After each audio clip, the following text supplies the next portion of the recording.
Okay, So that's a video? that's a video. That looks like a camera. It is a camera. How does a camera take a video? It's a DSLR. Wow. This is the vlog that I'm going to put on Which channel? channel 4. I don't know. The Dustin Pearson channel on YouTube. Which Dustin channel? Pearson. Oh gosh, I've got to like be conscious of where the camera is because I just let it drop too low to be seen by anybody.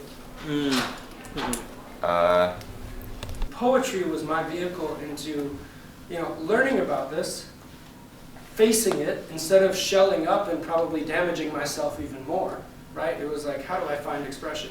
But that expression has also led me to see this not as an individual problem, but as a communal one, as something that comes from our culture, it comes from our histories of violence, and yeah, I'm not alone in any of this.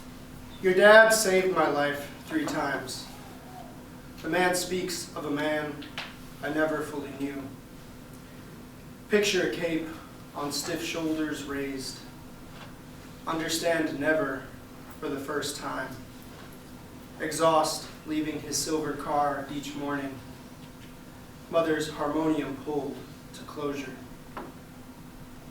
The speaking man's cheeks purple. His jaw finds my clavicle. You're jealous of his tears, his hued huff. He squeezes your back too hard, says he was a great man. Try to comprehend him. Rusted undercarriage, soft rock daily on his commute.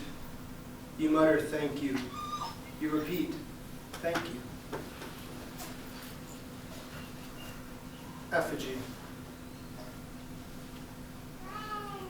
I waited all my life for my father to die, and when he finally did, I heard the whip of voices caged within his skull.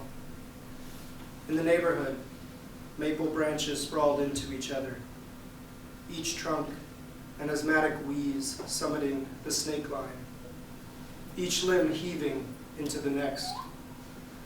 A pattern ripples through the absence of whom we scatter. I heard my own pulse shelled by inheritance, felt the stubborn flesh of a neck that snapped its own beat.